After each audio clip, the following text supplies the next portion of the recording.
Hello friends, welcome to the top notch commerce.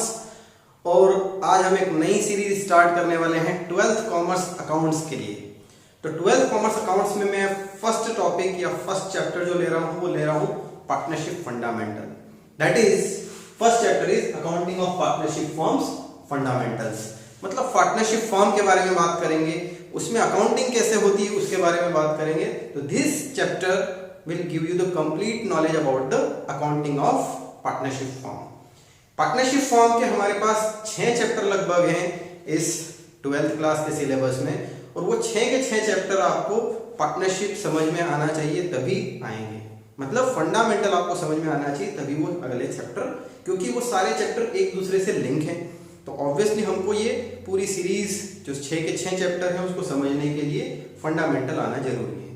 तो let's start with this partnership fundamental। तो first meaning of partnership firm. देखो, partnership firm हमको बड़ा common सा word है, पता है कि जब बहुत सारे लोग मिलकर बिजनेस करते हैं और आपस में उस बिजनेस को शेयर करते हैं, उसके प्रॉफिट को शेयर करते हैं, उसके एसेट को शेयर करते हैं, तो वो पार्टनरशिप फर्म होता है। But as per the accounting, that is partnership act 1932 section 4, ये क्या कहता है, क्योंकि ये बुक्स में लॉ में लिखा हुआ है, इसकी डेफिनेशन गिवन है। लॉ के अकॉर्डिंग क्या है? It is the relation between persons who have agreed to share the profit of business। यहां तक तो हमको समझ में आता है कि रिलेशन किसके बीच में है? Between the persons। ठीक है, बहुत सारे लोगों के बीच में, दो या दो से अधिक भी हो सकते हैं, उनके बीच में रिलेशन है, और वो रिलेशन किस चीज के लिए है? बिजनेस के लिए। तो that is business relation to share the profit. Now this line carried on all or any of them acting for all.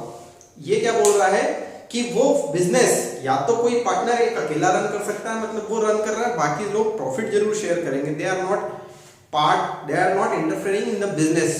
ठीक है, उसने एक को पावर दे दिया कि आप बिजनेस चलाओ, ठीक है, हम पार्टनर तो हैं लेकिन आप इसका डिसीजन लो और आप चलाओ, जो भी प्रॉफिट होगा हम सब शेयर करेंगे।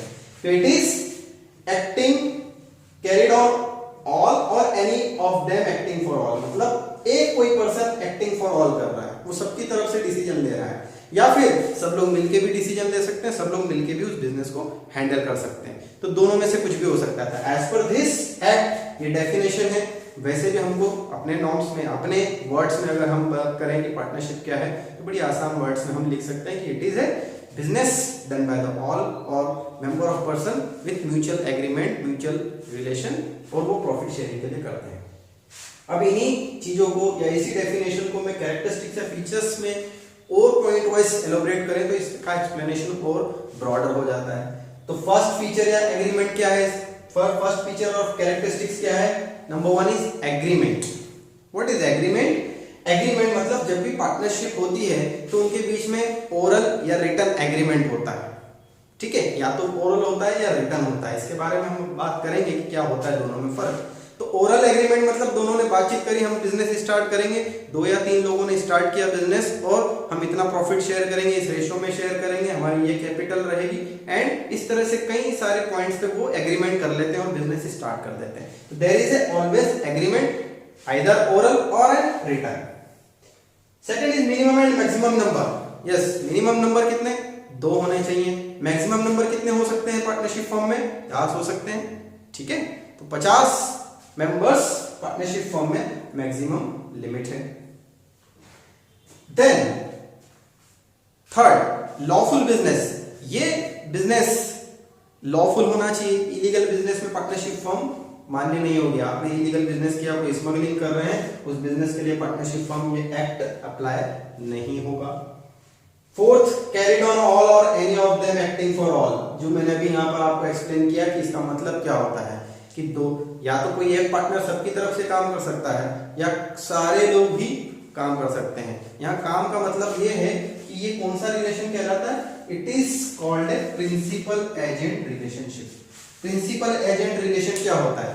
Partner is also principal and agent, मतलब ही bound by the act of all. मतलब कोई भी सारे लोग, अगर मैं पार्टनर हूं किसी फर्म में और दूसरे पार्टनर ने कोई डिसीजन लिया तो I am also part of that decision, चाहे उन्होंने मुझसे पूछा या नहीं पूछा। तो they are taking decision on behalf of me. If I take the decision तो they are also bound to me. ठीक है, बिकॉज वी आर टुगेदर। तो that is principal agent relationship. Agent कब हो जाएंगे हम, जब वो लोग डिसीजन ले रहे हैं तो मुझे मानना पड़ेगा, और प्रिंसिपल कब हो जाएंगे, जब मैं डिसीजन ले रहा हूं तो उन लोगों को मानना पड़ेगा। तो that is principal agent relationship. It's very clear. और ये वाला पॉइंट ध्यान रखना, कई बार कॉम्पिटिटिव एग्जाम में भी इसके बारे में पूछा जाता है और एग्जाम में भी आ जाता है, what is agent principal relationship. Sharing of profit compulsory not loss, another feature. Profit share करना पार्टनरशिप का कंपल्शन है, मतलब कोई भी पार्टनरशिप बिजनेस में प्रॉफिट अगर होता है तो वो शेयर करना जरूरी है, तभी वो पार्टनरशिप होगा। वेयर लॉस को शेयर करना it is not compulsory, it is optional. जैसे मैंने दो पार्टनर हैं, दो पार्टनर ने डिसाइड किया कि हम तीसरे पार्टनर को एंटर करते हैं, तीसरा पार्टनर मना कर रहा है, नहीं मेरे को नहीं आना तुम्हारे बिजनेस में, but we want to take him. अब मैं उसको लाना चाहता हूं, तो मैंने उसको क्या बोला कि ठीक है, अगर नुकसान होगा तो हम तुझसे नहीं लेंगे। क्या बोला, नुकसान होगा तो हम तुझसे नहीं लेंगे, लेकिन फायदा हम तुमको देंगे, प्रॉफिट हम शेयर करेंगे, वो तीनों में बराबर बटेगा या जो भी रेशियो होगा उसमें बटेगा, बट लॉस होगा तो हम दो ही बांटेंगे। तो that is loss is not compulsory to share, it is optional, whereas profit is compulsory to share in profit in share PSR in partnership. Okay, so that is another feature. Unlimited liability, yes, partnership firm unlimited liability होता है। Unlimited liability का मतलब है अगर आपकी firm पे, आपके business के ऊपर कर्जा हो गया तो आपको अपनी जेब से, मतलब हर पार्टनर को अपने रेशो के हिसाब से उसका नुकसान वहन करना पड़ेगा। अगर आपके ऊपर 2 करोड़ का कर्जा हो गया बिजनेस में, आपका सब कुछ बिक गया, असेट बिकने के बाद भी 2 करोड़ बच गए, तो वो 2 करोड़ उन सब पार्टनर को मिलके चुकाने होंगे, बैंक को या जो भी एक्सटर्नल पार्टी जिनसे लोन लिया है। तो that is unlimited liability. And 7th point is only individuals can become a partner not institution. मैं कहूं कि मैं अपने फर्म में रिलायंस इंडस्ट्री को पार्टनर बना रहा हूं, इट इज नॉट पॉसिबल। मैं मुकेश अंबानी को पार्टनर बना सकता हूं। Okay, only individual can become a partner. So I hope ये कैरेक्टरिस्टिक्स और मीनिंग आपको समझ में आया होगा। नाउ सेकंड हम टॉपिक पे आते हैं। So next topic is rights of partner. देखो, पार्टनरशिप मीनिंग एंड कैरेक्टरिस्टिक्स के बाद पार्टनर्स के अधिकार क्या होते हैं बिजनेस के अंदर, वो क्या क्या कर सकता है, व्हाट आर देयर राइट्स। तो उन राइट्स के बारे में हम बात कर रहे हैं। तो पहला राइट है right to participate in management of the business. He has a right to participate in management. Decision लेने में वो अपना अधिकार रखता है कि उससे पूछा जाए, उसके कंसल्ट करके ही डिसीजन लिया जाए, या वो मैनेजमेंट में इंटरफेयर भी कर सकता है कि आप ये गलत कर रहे हो, आप ये सही कर रहे हो। ठीक है, तो मैनेजमेंट में वो पार्टिसिपेट कर सकता है। मैनेजमेंट में कोई डिसीजन अगर हो रहा है तो उसको रोक सकता है। He has a right to participate in management. Right to be consulted about affairs. कोई अगर बड़ा डिसीजन लेना है तो उसके बारे में उससे कंसल्ट करना होगा आपको। He has a right to be consulted, या फिर वो आपसे भी पूछ सकता है कि आपने ऐसा क्यों किया। वो किसी और पार्टनर से भी कंसल्ट कर सकता है बिजनेस अफेयर के बारे में कि आपने डिसीजन लिया था तो क्यों लिया था। वो दूसरा पार्टनर ये नहीं कहेगा कि तुम कौन होते हो पूछने वाले, ऐसा नहीं होगा। तो that is right to be consulted about the affairs. वो पूछ सकता है दूसरे पार्टनर से, ठीक है, और वो ये अधिकार भी रखता है कि उससे भी पूछा जाए अगर कोई बड़ा डिसीजन लिया जा रहा है तो।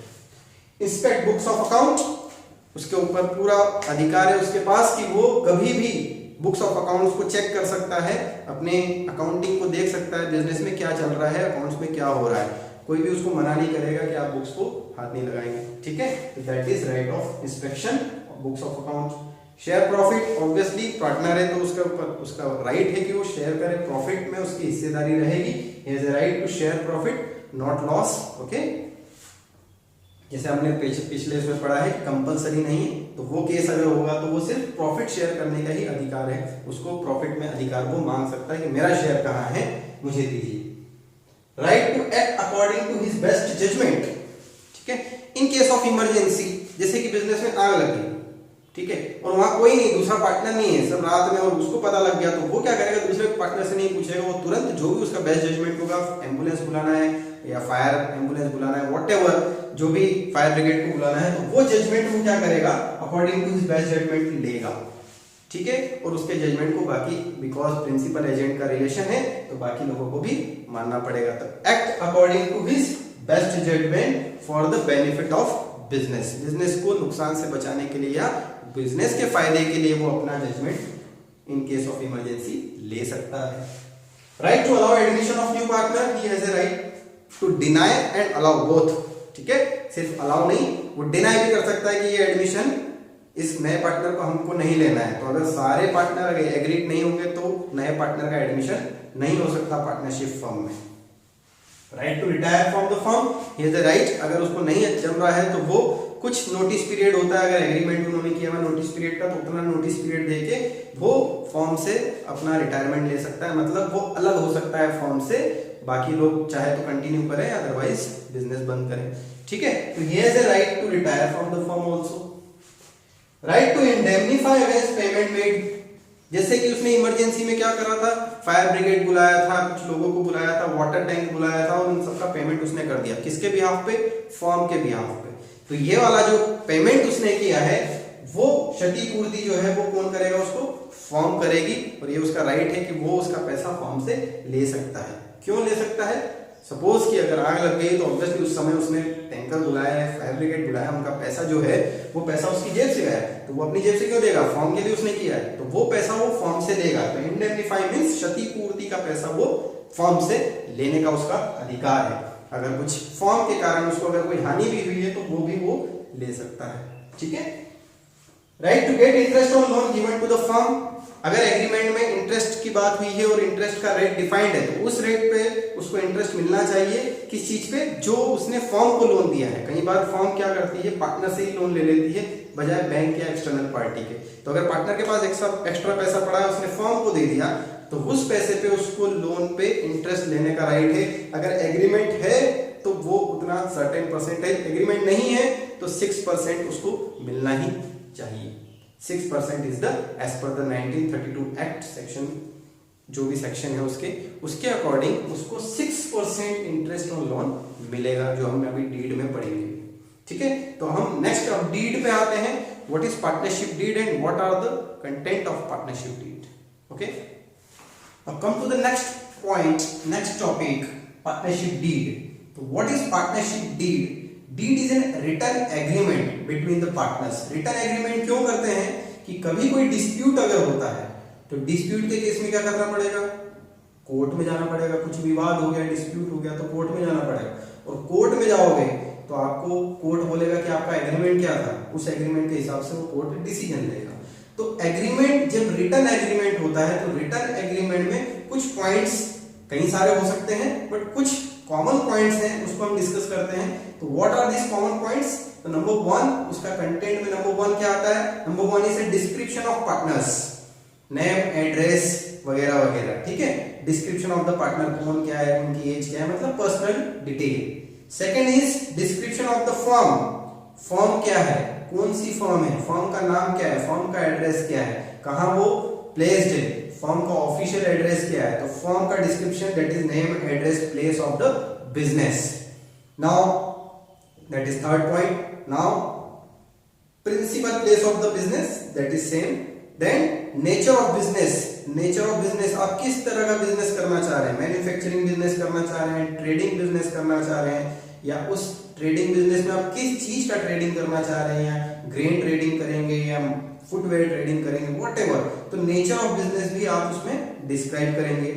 देन कमेंसमेंट ऑफ पार्टनरशिप, आपने कब से स्टार्ट किया है, उस डेट ऑफ कमेंसमेंट को उसमें लिखेंगे पार्टनरशिप डीड में। देन कैपिटल कंट्रीब्यूशन, कौन सा पार्टनर कितनी कैपिटल लगाएगा, उस कैपिटल का वैल्यू कितना है, कितनी वैल्यू ऑफ कैपिटल किस किस पार्टनर ने लगाई है, वो डिस्क्रिप्शन हम पार्टनरशिप डीड में लिखेंगे।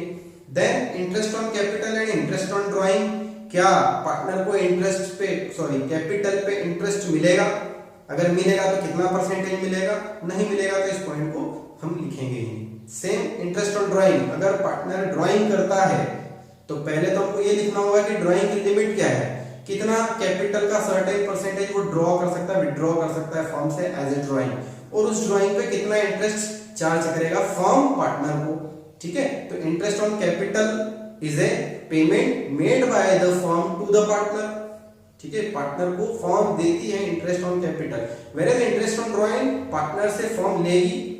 ठीक है, तो उसका रेट कितना होगा, सर्टेन परसेंटेज होगा, 5%, 10%, 20%, वो रेट कितना होगा वो हम एग्रीमेंट में लिख देंगे। Then profit sharing ratio, profit sharing ratio क्या होता है, जैसे कि 3 पार्टनर हैं तो वो शेयर कैसे करेंगे, इक्वल शेयर होगा तो 1:1:1।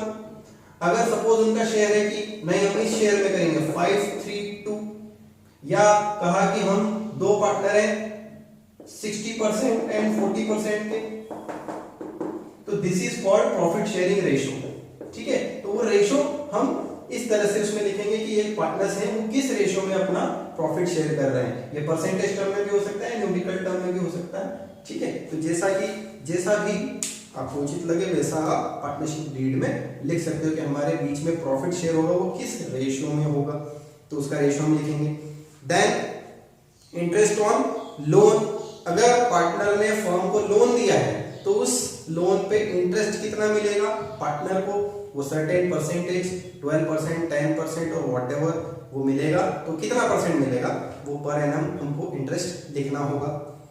देन रिम्यूनरेशन टू पार्टनर, क्या किसी पार्टनर को सैलरी मिलेगी, दैट इज रिम्यूनरेशन मिलेगा, मेहनताना मिलेगा तो वो कितना मिलेगा। अगर वो फर्म में काम कर रहा है, कुछ मैनेजमेंट का काम कर रहा है या वो कोई सेल्स का काम कर रहा है, वो खुद ही मैनेजर है, तो उस मैनेजर की जो भी सैलरी होगी वो उसको मिलनी चाहिए क्योंकि वो काम कर रहा है। तो अगर मिलनी चाहिए, बाकी सारे पार्टनर एग्रीड हैं, तो हम उसमें डाल देंगे कि इस पार्टनर को इतनी इतनी पर ईयर सैलरी मिलेगी, that is remuneration of partner. अगर मिलेगी तो डालना है point.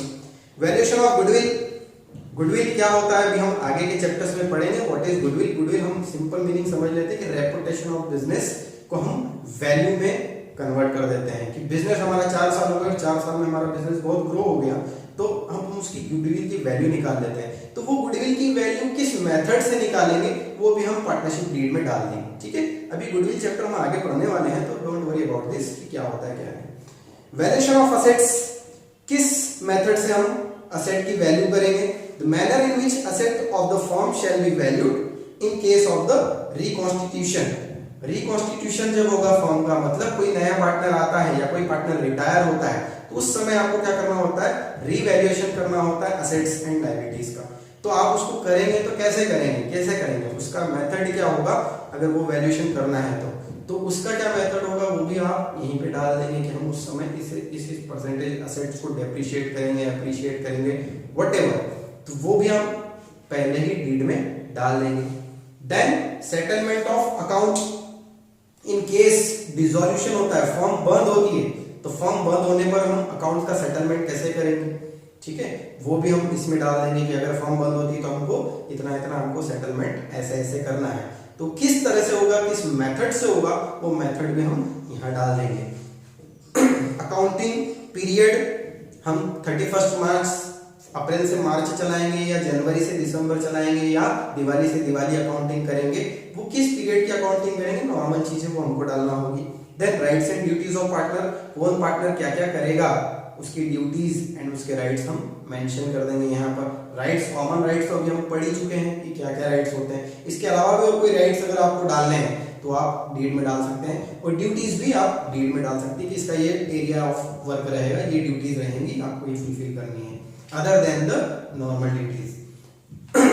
Duration of partnership deed, कई बार क्या होता है पार्टनरशिप आप किसी पर्टिकुलर काम के लिए करते हैं, जैसे कि आपको एक कंस्ट्रक्शन का ठेका मिला, आपको कोई बड़ी बिल्डिंग बनानी है, तो आपने 4 पार्टनर इकट्ठे होकर बिल्डिंग बना दी, तो आपने ड्यूरेशन क्या रखा उसका कि हम जब तक ये बिल्डिंग कंप्लीट नहीं होगी तब तक हमारी पार्टनरशिप रहेगी, उसके बाद हम ये बंद कर देंगे। तो जैसे ही वो बिल्डिंग खत्म हो जाएगी पार्टनरशिप क्या हो जाएगा, खत्म हो जाएगा। तो ड्यूरेशन हम डाल सकते हैं उसके अंदर कि कितने पीरियड के लिए आप पार्टनरशिप कर रहे हैं। Then bank account operations, bank accounts को कौन हैंडल करेगा, मतलब किस किस के साइन होंगे। अगर सपोज 10 पार्टनर है या 5 पार्टनर है तो क्या सभी चेक पे साइन करेंगे? नहीं, हम किसी 2 को अथोराइज कर देंगे, तो हम डीड में लिख देंगे ये 2 पर्सन अथोराइज हैं जो कि, या एक सिंगल पर्सन अथोराइज जो कि चेक्स पे या बिजनेस के अकाउंट्स में बैंक में इसका साइन अथोराइज रहेगा। तो बैंक में कौन पर्सन अथोराइज रहेगा पैसे निकालने के लिए या डालने के लिए? किसी 2 को कर सकते हैं, 3 को कर सकते हैं। चेक पे बहुत ज्यादा साइन नहीं हो सकते क्योंकि ऑब्वियसली बैंक का भी लिमिटेशन है, तो 2-3 से ज्यादा आप उसमें नहीं रख सकते, तो हम उसमें भी बता देंगे कि ये लोग साइन करेंगे। देन डेथ ऑफ पार्टनर, अगर किसी पार्टनर की बिजनेस की ड्यूरेशन में डेथ हो जाती है तो हम क्या करेंगे, उसके नॉमिनी को किस तरह से पैसा देंगे, कैसे हम गुडविल का कैलकुलेशन करके उसको देंगे, एवरीथिंग ये सारा चैप्टर में हम पढ़ेंगे, रिटायरमेंट वाले चैप्टर में कि डेथ ऑफ पार्टनर में क्या क्या होता है। तो वो सारी कंडीशन क्या होंगी वो भी नोटिस हम इसमें डीड में लिख देंगे कि डेथ के केस में हम उसके नॉमिनी को जिसका जो भी उसका उत्तराधिकारी उसको हम पैसा देंगे तो वो कैसे देंगे और कितना देंगे, ठीक है, क्योंकि वो उसका कैपिटल का पार्ट तो हमको देना ही है, बट उस डेट तक का प्रॉफिट कैसे कैलकुलेट होगा एंड सो ऑन, वो सारी चीजें हम इसमें डाल देंगे। देन सेटलमेंट ऑफ डिस्प्यूट, और इस सब कुछ लिखने के बाद सारी डीड हमने बना ली, लेकिन कोई ऐसा पॉइंट आ गया जिसमें जो कि डीड में रह गया तो डिस्प्यूट होगा। डिस्प्यूट मतलब झगड़ा होगा, तो झगड़े को कौन सुलझाएगा, उसका एरिया ऑफ सेटलमेंट भी, मतलब कोर्ट अगर सुलझाएगा तो कौन सी कोर्ट में सुलझेगा वो भी हम डीड में लिख देंगे। तो it is all about the partnership deed and its content. So next topic पे मूव करते हैं। So next, rules applicable in absence of partnership deed.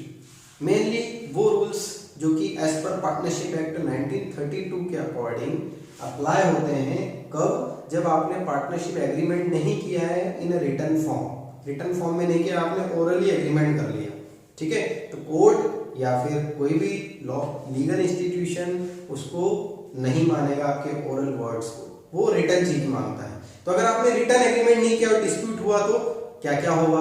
तो फर्स्ट हम कौन कौन से पढ़ रहे हैं, which affect the accounting treatment, ठीक है, ऐसे रूल्स जो अकाउंटिंग ट्रीटमेंट को अफेक्ट करते हैं, तो उन रूल्स को हम पढ़ रहे हैं। तो नंबर 1, अगर डिस्प्यूट आया है कि प्रॉफिट मुझे ज्यादा मिलना चाहिए, मैंने काम ज्यादा किया है, अगर कोर्ट में जाएंगे तो वो प्रूफ मांगेगा, एग्रीमेंट है, नहीं है तो आपका PSR that is profit sharing ratio क्या होगा, इक्वल होगा, ठीक है। In absence of partnership deed your PSR will be equal. देन कोई कहता है कि मैंने काम किया तो मुझे सैलरी मिलना चाहिए, बट आपका एग्रीमेंट नहीं है, तो क्या होगा, रिम्यूनरेशन नहीं मिलेगा, इंटरेस्ट ऑन कैपिटल नहीं मिलेगा, इंटरेस्ट ऑन ड्राइंग भी नहीं चार्ज होगा। मतलब कोई कितनी भी ड्राइंग कर ले उस पर इंटरेस्ट नहीं लगना है, उसके कैपिटल पे उसको इंटरेस्ट नहीं मिलना है, और कोई कितना भी काम करे उसको सैलरी या रिम्यूनरेशन नहीं मिलेगा। अगर वो मांगता है दूसरे पार्टनर मना कर देंगे तो नहीं मिलेगा। तो that is no IOC, IOD and remuneration. Third, interest on loan is fixed 6%। आपका जो इंटरेस्ट ऑन लोन है, इंटरेस्ट ऑन लोन मतलब जो पार्टनर ने फर्म को दिया लोन, कैपिटल उन्होंने लगाई हुई है, लेकिन बीच में कोई ऑर्डर मिला और उसके लिए पैसा चाहिए था, तो किसी एक पार्टनर के पास 10 लाख रुपए पड़े हैं, उसने फर्म को दे दिए। अब फर्म को दे दिया, वो बोला 10% मुझे इस पे ब्याज चाहिए, बाकी पार्टनर ने बोला कहां का 10% भाई, ठीक है, हमको नहीं देना 10%, कम मिलेगा 10%। उसने कोर्ट में अप्लाई किया, तो कोर्ट क्या ऑर्डर देगा, आपको कितना ब्याज मिलेगा, सिर्फ 6%। As per the 1932 partnership act आपको 6% ही आप लायबल हो, आप 10% चार्ज नहीं कर पाओगे। तो interest on loan by partner 6% in case absence of partnership deed. अगर पार्टनरशिप डीड में आपने रेट लिखा हुआ तब तो वो मिलेगा, ठीक है। तो ये अकाउंटिंग ट्रीटमेंट है।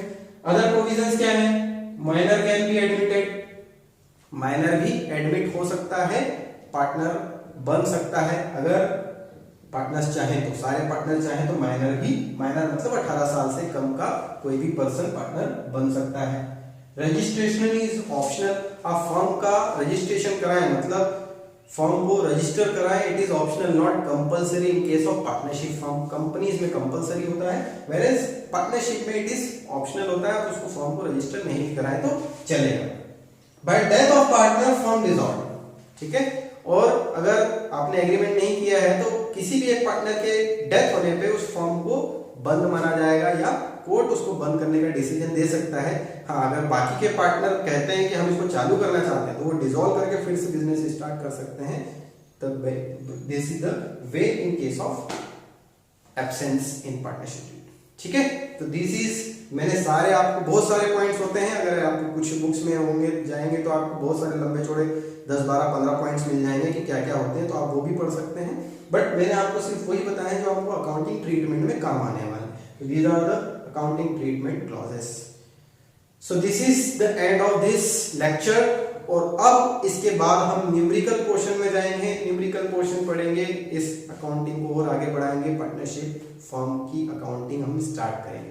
तो आई होप आपको ये वीडियो पूरा पसंद आया होगा, और if you like it press the thumb button, press the bell icon, subscribe the channel and देखते रहिए। हम अब इस चेन को टूटने नहीं देंगे, हम पढ़ते रहेंगे, कोरोना आ जाए चाहे कुछ भी आ जाए, we will continue our study. Thank you very much.